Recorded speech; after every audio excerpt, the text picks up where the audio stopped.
So here we are, episode 5 now. Yeah, 5. We're on a roll. Um, I have my co-host with me, Mashie. Hello, Mashie. Hello, Masta Blasta. How are you? How are I'm you great. today? I'm great. It is Friday. Well, it's well into Friday for me. It's like 7 o'clock where I'm at, but you guys are on the West Coast, so a little earlier.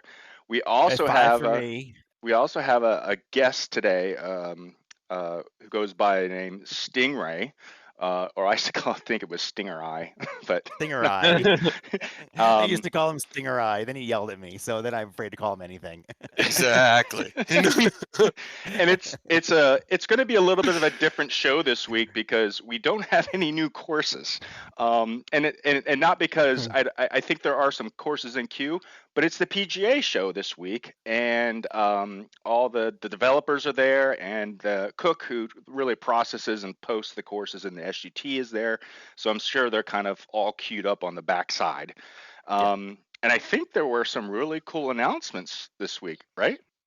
There was a lot of great stuff. I think today we'll cover off some of that. We're not in any formal affiliation with the PGA show, but we'll cover off some of those cool announcements and some stuff related to GSPro, which is super exciting. And then we'll get into it with our good friend Stingreye here.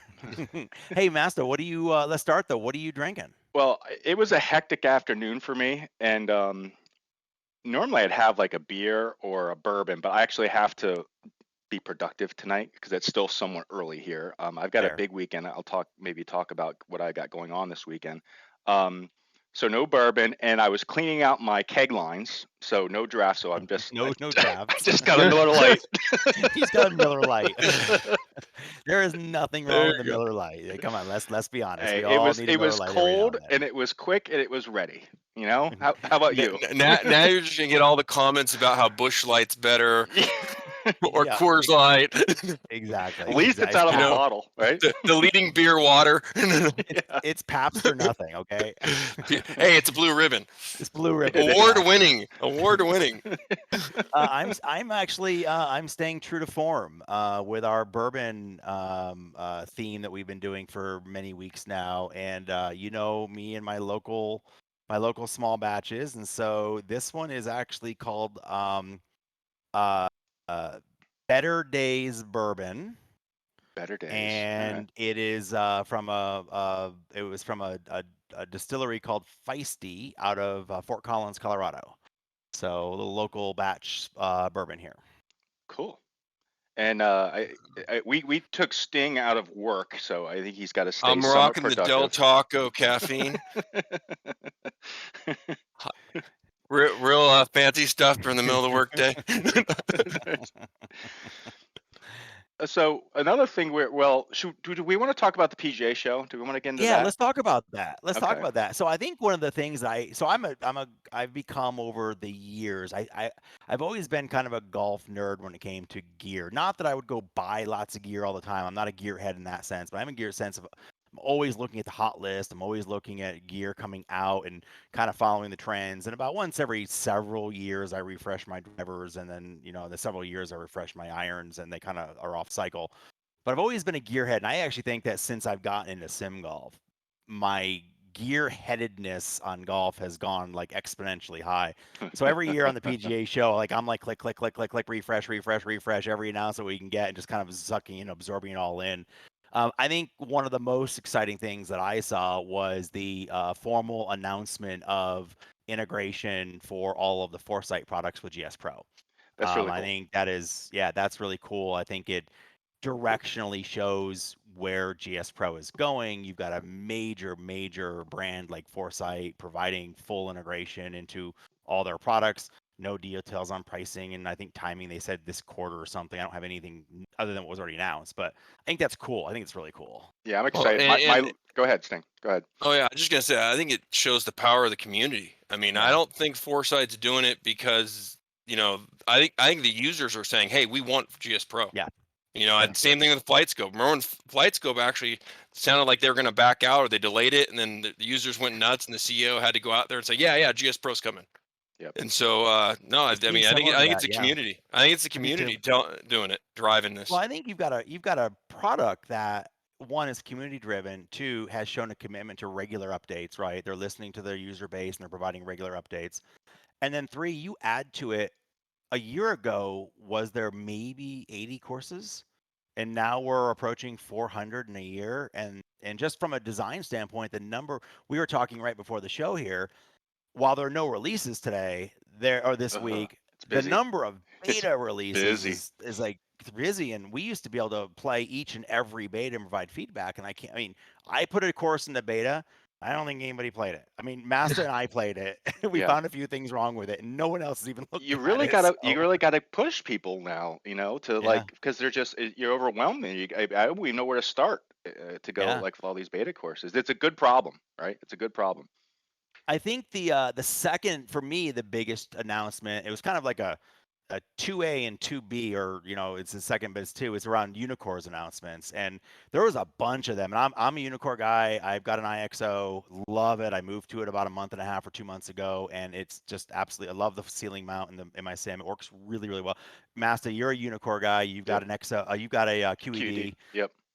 Sting, what are you using for your launch monitor? I'm a quad, so I have a Okay, quad now. so you're quad. You're Foresight, so you're Yep, on board with the Foresight. Yeah. yep. And so they announced a slew of products. First, it was the iMini finally got announced, and I want to say it was like a $4,500 price point. It includes ball data and it includes club data, no subscriptions. So I think they were saying April or so on the launch Yeah. date was something Yeah. like that.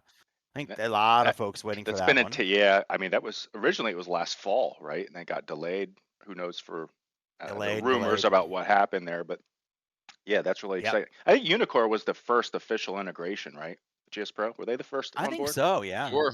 Yep. Yeah. Yeah.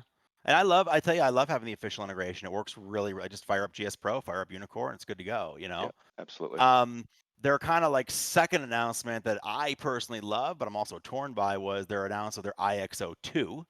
So version 2 of it with a third camera. Right now, they've said all that it is going to do is allow for a twice the size hitting bay. And Yeah. on one hand, I'm kind of like, I don't know if I need twice the size. What I have works really well.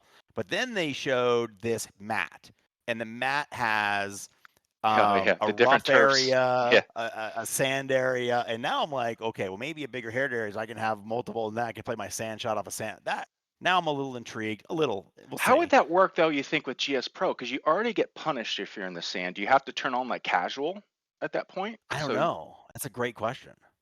Maybe the GS Pro devs have to have a thing, which is yeah. you're using a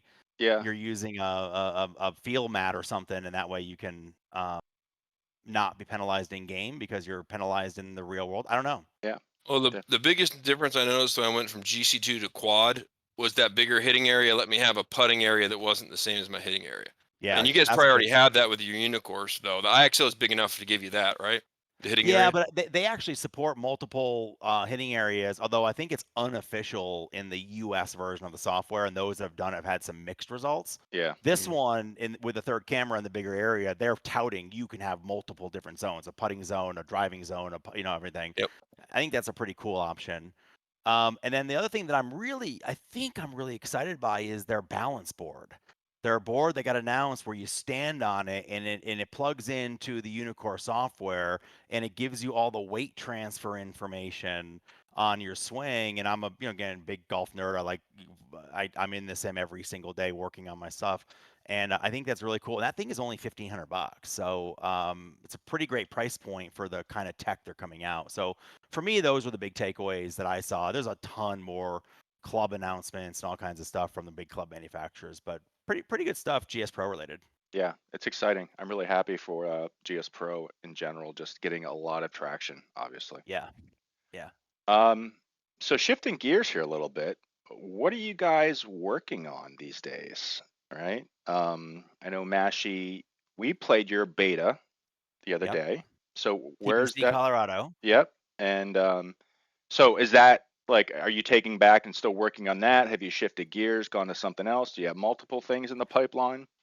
I'm kind of multiple in the pipe. So I got TPC Colorado in beta. We learned a few things around that it is possible to completely screw up the advanced lighting settings. And when you load into GS Pro, all of your trees shine back at you like there's lights in the trees shining right in your eyes. Well, And You just so I forgot to have take the lights down from Christmas. That's it. exactly. When you put it in standard lighting, it looks great, right? And then you put the advanced lighting on, and all of a sudden the whole thing goes to hell in a handbasket. I have cleaned up the advanced lighting. I have it loaded locally here. It runs great. I switched out a few trees here and there to make them look a little more realistic, and I think it's pretty ready to go. I'm kind of waiting for the show to end to get it over to submit it formally. For those that don't know, it has the longest par 5 in North America at 775 yards.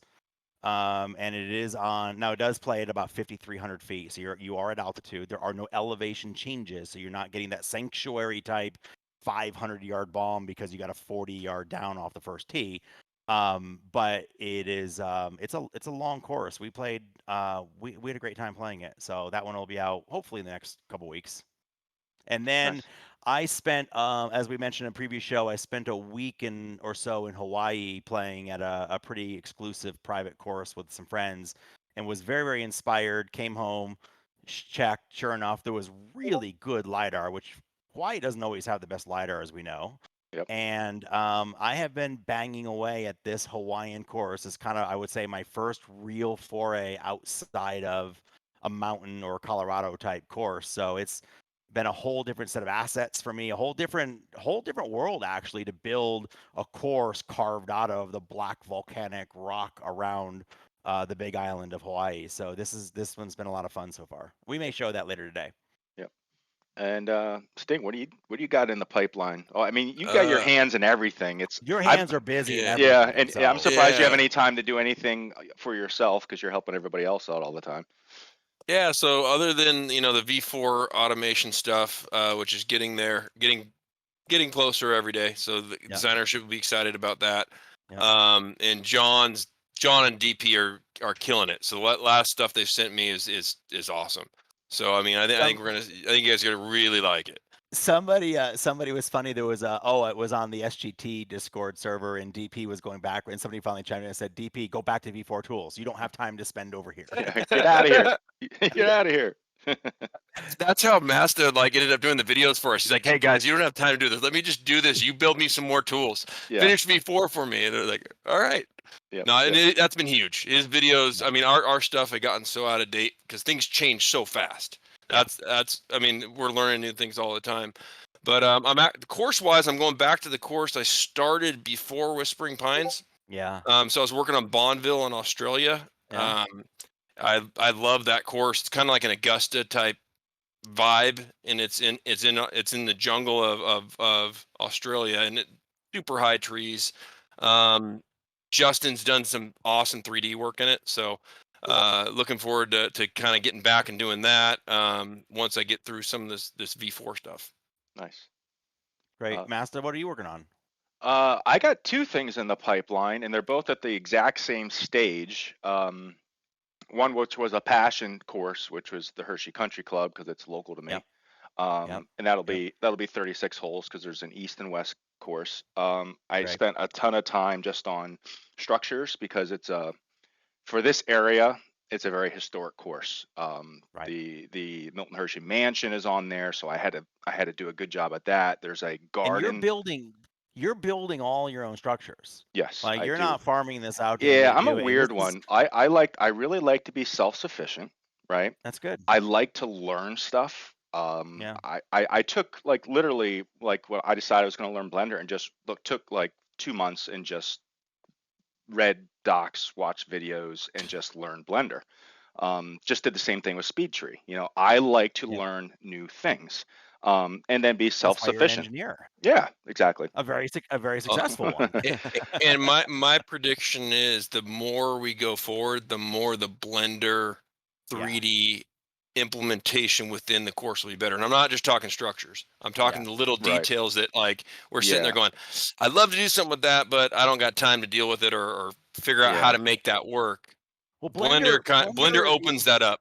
I think Blender for me, I've come to the realization, I don't know if I'll ever be a great structure builder in Blender, although I saw you got some videos out, Masta, and I've been watching them, so I think they're fantastic. But I don't think I'll ever be like a Blender architect. But I tell you what, I have come to the realization, Blender, like Unity is like the icing on the cake. It's all the frilly stuff. It's beautiful, makes it all pretty. But Blender is like the workhorse. And like I was in Yeah. there and I'm like, I want to try to manipulate bunker edges and do this. And I'm in Blender and grabbing edges and grabbing them and moving around and trying to move things in different directions. None of it worked, by the way, just for the record. But the ability to do that is Blender is like that workhorse underneath the scenes that the better you are at it and the more we do with it, the better the output's going to be. Yeah, and you can get really efficient at it too. I think some people, it's so overwhelming at first. It's so Yeah. powerful, and there's Yeah. so many shortcut keys and modes and options within it. And once you get good at learning all these keys, and it's almost like muscle memory. Once you get in there, move around, and figure out how to manipulate stuff, you can get really good Yep. at it. I would love to see, our Dyer, like just how he move. It's almost like it is an art, right? Yeah. Yeah. Yep. Agreed. Oh, So you got your Hershey Links properties, Uh, and what else are you working with? Yeah, so I got Hershey links, and then I've been splitting those out and then running those through the V4 tools as Yep. Sting works on them, kind of see what the change Yep. is going on. And then, you guys know I ran a charity raffle last year, probably in Yeah. November, for my daughter. Yep. So my daughter is she works with at her school. They do a thing called Minithon, and it's based on Penn State's dance marathon, which is the largest student-run philanthropy in the world. They raise millions of dollars. So she needed to raise some money for the Four Diamonds Fund. And I said, tell you what, I will do a raffle, let everyone buy $20 a ticket. If you win, I will build whatever course you want. Well, 48 hours later, it blew up, and we did the raffle, and Kapalua won. A lot of people wanted Kapalua. Yeah. GSPro, yeah, Cook Cook wanted it. stuffed that ballot box, Yeah. knowing that lidar. Yeah. So I started Kapalua. The lidar, like you said, the lidar was very good lidar. It just was unclassified, so there were Yeah. trees and these giant cones everywhere, and I did get some help from somebody with that. But Who might that be? well, I don't know. I We'll don't keep that know. quiet. But I still had to go back and do a lot of train work because there was. Yeah. I noticed when and with V4, we're not going to be relying on the train as much. But when I turned on the train, I immediately went to 2,000 batch calls. Right, it went Yeah. up 1,800, and I looked around. There were still just a lot of bumps everywhere. So I went around and came up with a game plan for systematically going around that course, smoothing stuff out.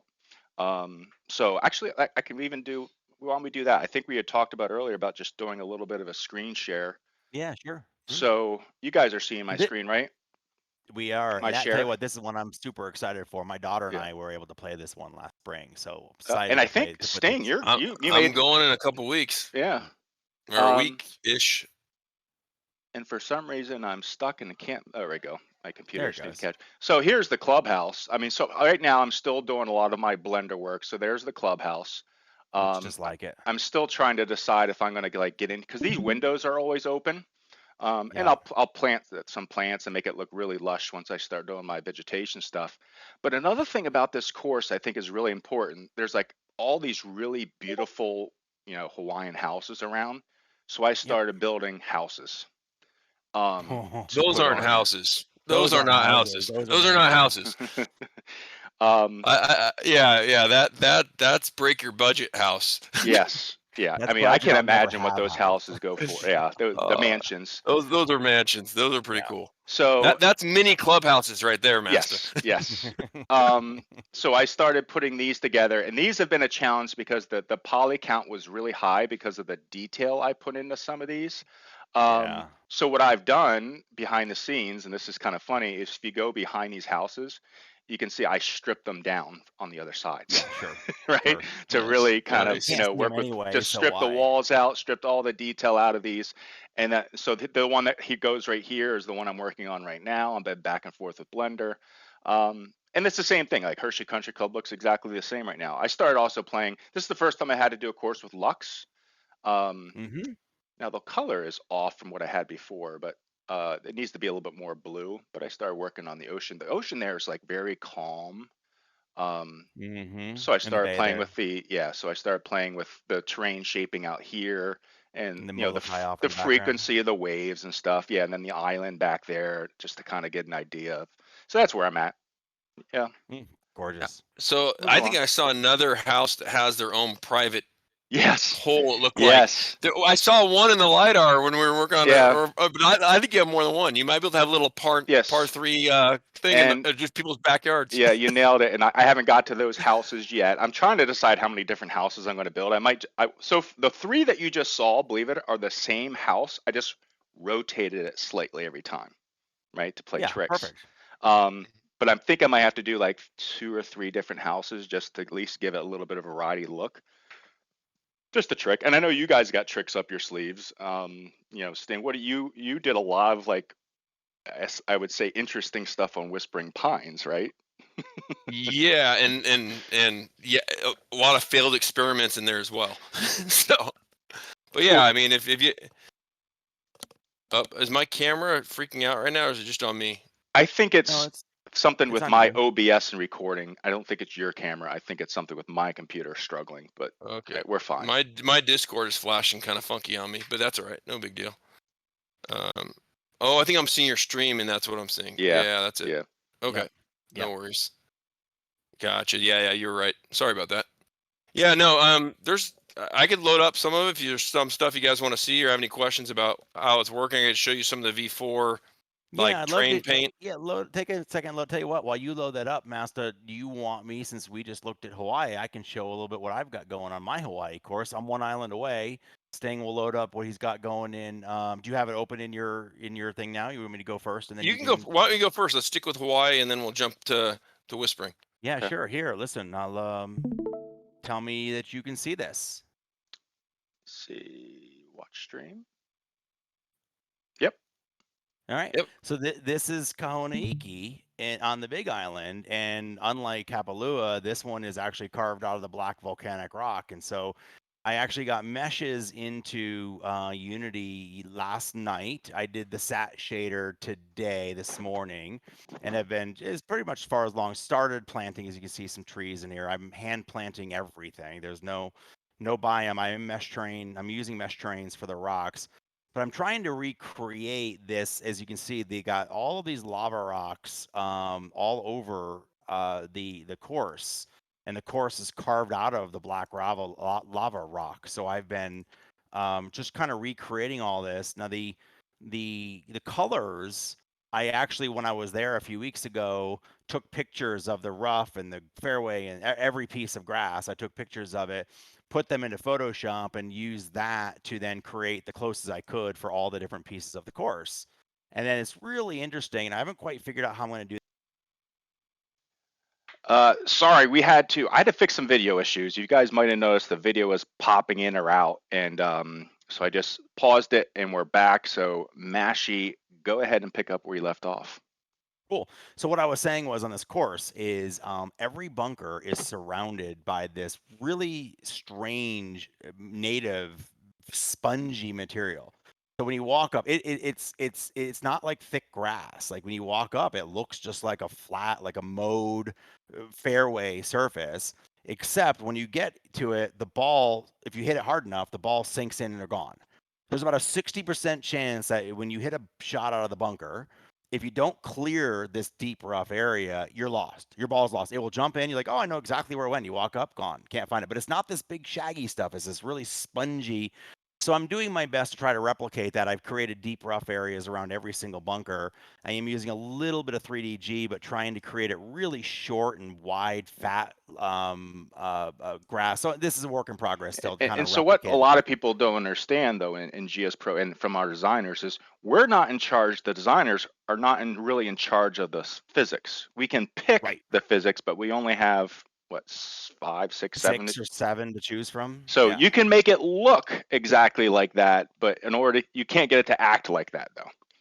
Exactly. So I use the deep rough. The deep rough is the closest we can get to it. It's funny. It's one of my dev requests. I always come to apparently last couple episodes I come to the show with a dev request.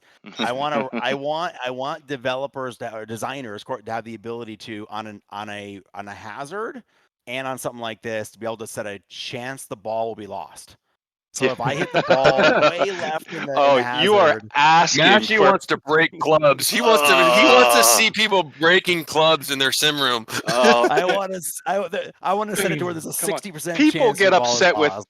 the wrong music, and you just want to randomly lose balls? Are you kidding me? No, give them 2 minutes. They have to click in the deep rough till they find it. Click around with those. You have a timer that clicks down. You have 2 minutes to click and find it. If you can't find it, you get your lost ball. That's great. Last thing I'll show you real quick is this course goes out to the ocean, as you expect, and so we were using. I've meshed out the entire beach and all of the rocks to cut this really. And there's vegetation going on and everything. I'm not done yet. And then we got some Lux Water Infinite Ocean out here to show as the ocean waves crest up against. So when you're sitting here on the 12th hole watching the sunset, you can see the ocean and the palm trees and maybe some people out on the beach. We'll see. So have a Miller Lite. And have a Miller Lite, exactly. That's where I am. Awesome. Now, looking forward to seeing that one, especially since it's a new Mashie style. It is. Yeah, it is. Maybe I'm glad you're going on this journey the same time as I am, because we both have are jumping out of our element a little bit. Because I've only built courses that are literally like 5 miles away from me, right? Exactly. It's gonna be a fun beta day when we put them both in the beta sim and start going. There you go. Yep, it'll be fun. And then are we bringing up this guy right here? And am I sharing my screen with you guys or not? Maybe no. I forgot that here. Let me go back here, and I do need to share my screen so my esteemed colleagues here can see my screen. There. Now you're seeing my screen. All right, and then there we go. All right. This is so bad looking. I really wish that you could actually put some detail into a course. Okay. There you go. I'll spin what's funny is that you'll notice there's a lot of detail on the first tee because I think it's not that great of a shot for a first hole. Mm-hmm. And you know what it's like. You open up a course in the first hole, you make a judgment on the course. I used to tease Rusty, Dave, about like that he picks courses that have a terrible first hole, so you don't think it's that great.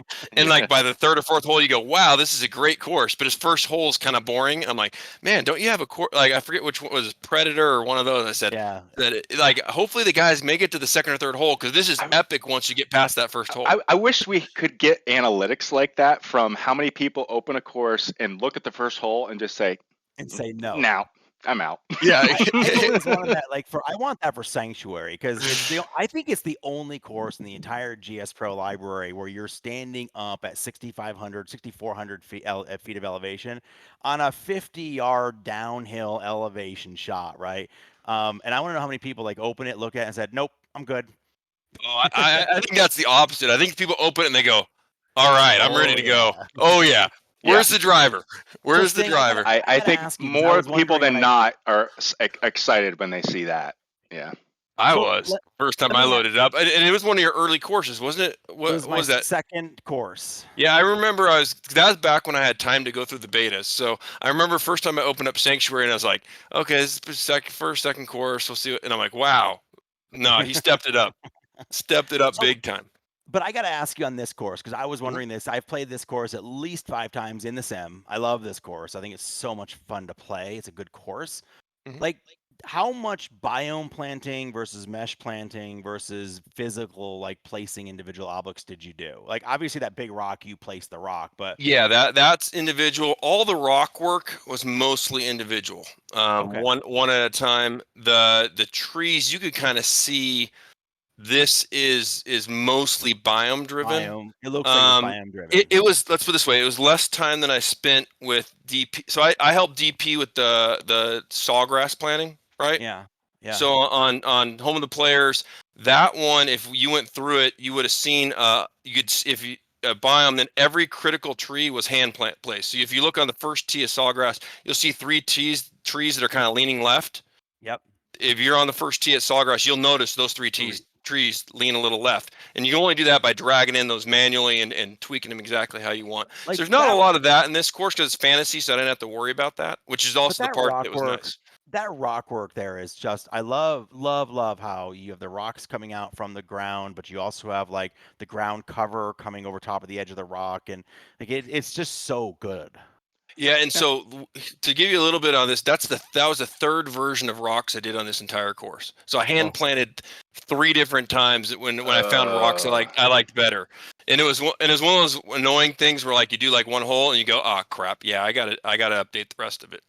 And I assume you're placing a rock and then sizing it, scaling it, rotating it, doing that, and saying, okay, I 100%. like where it is. Yeah, okay. And then for speed, what I'll end up doing is like stealing rocks from other places. So like just I'll sit there and go, okay, I know this is like this other area of the course. So the initial part takes a lot of time. Then I'll copy, duplicate, and to different areas that aren't that close to each other. And you could even see some of the duplication here if you look.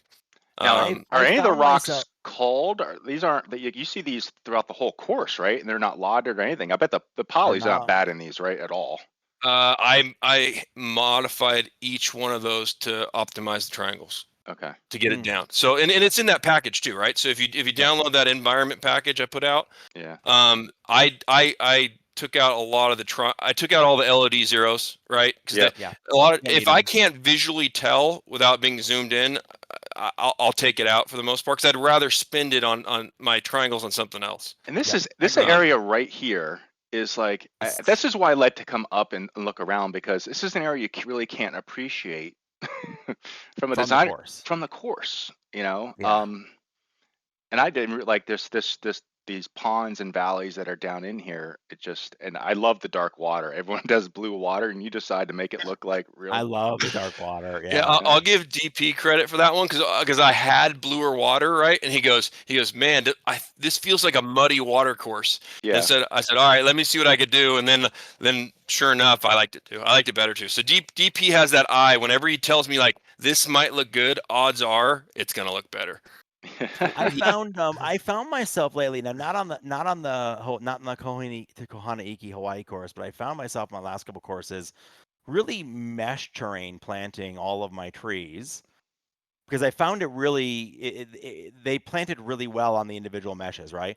Then after baking them, I would go back in and remove specific trees to make sure I had clear run of this. You find yourself doing that at all, or do you prefer biome planting? I prefer to actually use masks. So I probably have 100 masks in this course. Oh, wow. So like actually go up here a little bit.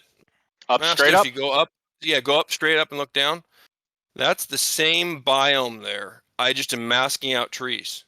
And then I have another vegetation line mask for the path. Yeah, so you're doing one big biome, then you're doing the mask to mask off the areas that you don't want. Or in some cases it'll be a completely different biome, but in this one I did not do as many biomes as I normally do. This one I tried to keep it a little more consistent with the idea of it cutting through. And I liked how, so you guys know this, it's slope planted, right? Yeah. So that's what determined where I wanted to put rocks. Yep. You know, so I use that kind of slope to say, okay, this looks like an ideal place to put rocks. So this is one biome, and because of the slope, you don't get any trees on the steep part, and then you slam a rock in there, right? Yeah, exactly. You've got to go ahead and you have to actually modify the settings in GSPro to plant on the steep part. Yep. Yeah. Correct. And it didn't look as good when I tried to auto do the rocks, right? So I tried that as well, saying only place rocks where it's super steep, and it didn't look good. Yeah, I find rocks are weird. I find rocks are much better hand planted. Even little rocks, you want to place them, they just look better than I've tried to plant them many different ways, and they don't plant as well. Yep. Oh, I want that clubhouse. I love that clubhouse. That one is Zanzibar. I know. That Justin did. Oh. It's been the link in the Discord server is broken for some reason. So, is it? We'll get it back up there. Yeah. He'll fix that for you. Now, this is a fantasy course, but is it based on a real course terrain or no? Correct, it is. So the course layout is a course. So I actually took several courses that I had done the layouts for the real thing, and then tried different biomes. So what it came from was that one of the GSPro developers said, hey, can you get me a course that just looks awesome that's not a real course, right? Mm-hmm. And so I said, I threw in, I looked at Paiute first, thinking I could throw some stuff there, and it just didn't pop the way this one does. And then I tried my desert theme, I tried different things, and this one I liked with the kind of the forest theme. So there's actually another course in the game called Oak Quarry. This will have that layout. So if you go check out Oak Quarry, it'll look familiar. Now I've raised some tee boxes and I've done some other stuff. So like the tee box you're on right here is about 5 yards lower. Oh, interesting. And so I raised it up because I wanted to just to get a different view here. Elevated tee, yeah.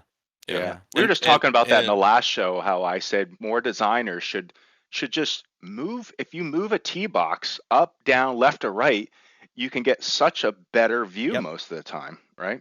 Yeah, and yeah, exactly. I was gonna say one other thing that I've noticed as well, which I learned this the hard way. If you go back and look at my earlier courses, you can still see them. Some of my later courses, especially on courses like this that have hills. It doesn't have to be huge mountain courses, hilly courses of any kind. I've actually been splining my greens in a little bit versus at the very, very edge of the green. I actually come in a couple of pixels. You can usually see a line around the inside of the green, or I do the edge of the green normal, then I reduce the spline by 1 or so, because otherwise you end up with a green with a fall off on the edge, right? You get those really hard fall offs versus a green with a fringe. So look, your greens on this don't have any of that really big fall off. So I'm assuming you did something similar, right? In general, I check for the slope ultimately, right? Yeah. So if I see something that looks off in the slope, unless it's meant to be, right? So like you have some courses that have collection areas. This one I don't remember there being any nasty collection areas on. Oh, there is a weird spot on 16, and it has a pin that's almost it gets tucked, but it's kind of a weird collection area where you end up being able to putt from it. It's kind of a bizarre situation. Oh, interesting. So like it's actually not one of the better pins because it's away from. I see what the pin is right now. See that collection area to the right there. Yes, down there to the back side of the right. Right, a little bit, yeah. So there's that area is relatively flat. It's cut like fairway. So when the pin's down in the valley, right, it could be right near the edge of the green. You could putt from that collection area. And it's not and you'd rather it be there's a par 5, right? So this par 5 is like going for it in 2 is challenging with the water on the left, right? Yep. And if you look at that green in the mini map, it's tucked around the water. That green. Yep. So yeah, that pin on the right actually is like I think the easiest pin, but it's tucked on that. But if hey, if I hit in that collection area, I could actually putt it up there, and it's not that bad of a putt. So good. It's a great course. Played it many times. Love the course. Love the detail you put into all the stuff you do. Yeah. And then, of course, as a designer, I see the grass growing on top of the bulkhead. I just saw the grass on top of the bulkhead. Yeah, as I fly around and go to places no one else goes to, right? Oh, yeah. I was admiring the texture here on the bulkheads. Yeah. So that's a weathered wood texture I took from another asset I have. It's not really intended to be used for the bulkheads. If you look in some areas, it stretches kind of funny, but I liked it anyway. Yeah. And then this, did you build this texture? No, that's nature manufacture, right? Okay. So here's an advantage of the V4 shader, right? So if you look, it almost feels like it has a little height to it, right? Yep. Mm-hmm. Like you feel like that is not perfectly flat. There is an actual height texture that we're incorporating into the V4 shader. So you will have height textures on the shaders. Okay. And so it's a little bit more of it has a normal map, it has the diffuse, right? But it's got a height texture, it's got a occlusion texture, it's got a couple more of those extra textures that look a little better. And this is the blend that's coming in V4 right here, right? Which that's why we don't get mesh. That. Yep. Exactly. And that green and the roots are painted, and you can see even that one root's kind of coming through. Yep. A little bit. Yep. No, that's the fun with V4. You guys will have a lot of fun once we get the painting out. Blending, the blending and the painting on that is just so cool. I always like to go to 18 too. See what the final hole is. So, and then your bunkers, because bunkers are probably one of the things in V4 that are going to get a lot of changes and are really getting ramped up. So we have bunkers, and then you have this blend area. Oh, look at that. I mean, just it looks finally like we have like a real lip there. A real lip. Yeah, real lip that has a blend into the grass above it. Yeah, it's so good. All right, so here's the cool thing about this bunker. on most of my courses previous to this, I would spend hours trying to tweak my bunker texturing and doing different things to get the look I want. Sat shader. Sat shader. This one I spent maybe 15 minutes and loved it. Wow. You know, where normally it'd spend a lot more. So there's a separate texture there. You could see it. See that kind of muddy texture there? Yep. You have the That's a texture, separate and one. you got the blend texture. But that there's goes no into the hard grass. line. There's no hard line. No hard lines. And anywhere. I'm getting in so close here, and it looks it looks good. And if you close. if you get the right angle, that the edge of the grass and the bunker lips actually will cast shadows. I bet it should, maybe unless I didn't turn it back on, which is entirely possible. But at one time, so DPR made it so we have a little grass rim on these, right? Real thin. And we've talked about it before. You can't do cast shadows on 3DG, right? It just kills performance. Kills performance. But we could put it on the edge of the bunkers, and it will let shadows. And we only do it on a very little thin strip, and so you can get away with it in many cases. And there is no sat shader on this course, right? No, it is sat shader. This is a sat shader course. Okay. Yeah. There was another version I released that was all dual text. So, and I've had, and like everything, as every designer can appreciate, I have had all the versions of the beta that you guys know that came out with this, with the non V4 textures, the V4 with default textures, and then this sat shaded one. I've had people all claim they like another one better. Yeah.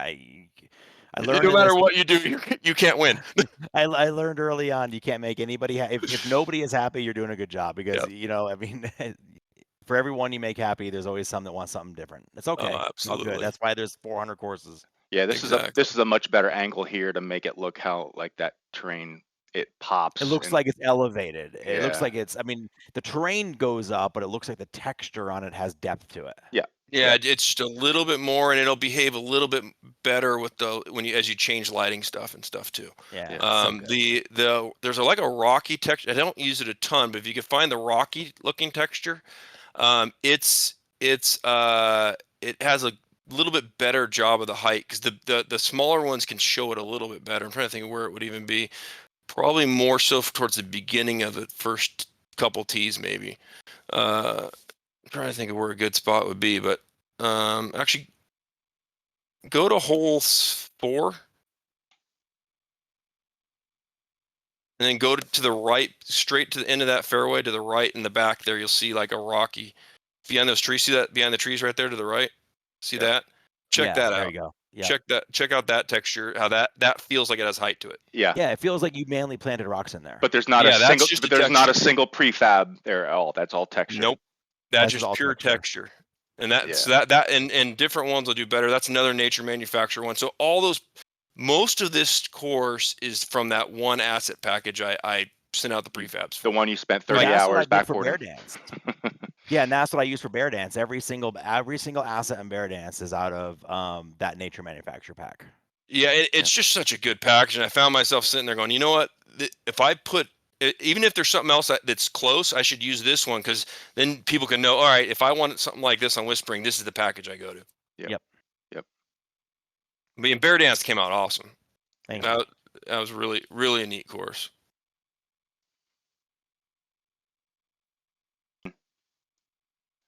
So I like to thank Sting for coming on here, showing us, I would say, the skeletons behind Whispering Pines.